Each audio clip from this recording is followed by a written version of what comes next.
Bonjour. Aujourd'hui, nous allons voir l'outil de gestion des risques, l'outil de la matrice des risques. Comme d'habitude, je vais d'abord la dessiner. On la voit comme ça, à peu près. Dans la première colonne, vous allez trouver les risques en rapport à la SDT et les produits de la SDT. Ensuite, vous allez avoir une typologie des risques, leur impact, leur probabilité, leur valeur et leur classification. À ce moment, vous avez déjà passé la partie la plus dure de la gestion des outils de gestion de projet, qui sont la SDT.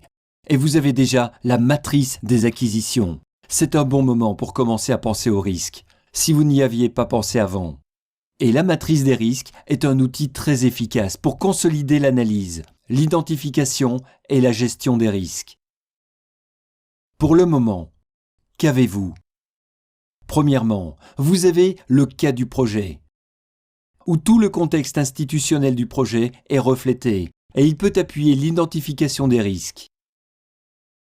Vous avez la SDT, qui est importante car elle identifie la portée du projet. Par conséquent, rappelez-vous que lorsqu'on identifiait les risques dans les premières colonnes, il y avait la relation entre le risque et la SDT. Les risques sont associés normalement aux travaux effectués dans le projet. Sur la route critique, souvenez-vous que la route critique nous indiquait le chemin le plus long pour exécuter le projet. Il est intéressant d'identifier les choses qui arrivent et les choses qui peuvent devenir compliquées sur ce chemin plus long. Sur le plan pratique, l'identification des risques a deux visages. Un visage positif et un visage négatif. Le visage positif, ce sont les opportunités et les menaces qu'il y a sur ce chemin critique. Il faut regarder tout cela dans le projet, mais en particulier sur la route critique. De plus, vous avez la courbe S qui vous permet d'identifier le moment où les activités vont être exécutées. Vous voyez qu'au début, il y a peu de travaux et, au fur et à mesure qu'on avance, l'exécution devient plus rapide et la fermeture plus lente. Par conséquent, vous allez identifier plus de risques selon l'étape du projet. Et la matrice des acquisitions, parce que, comme on le sait dans le secteur du développement, tous les contrats prennent beaucoup de temps. Alors, il faut comprendre quels sont les risques intrinsèques à l'activité des acquisitions. Ceci est important.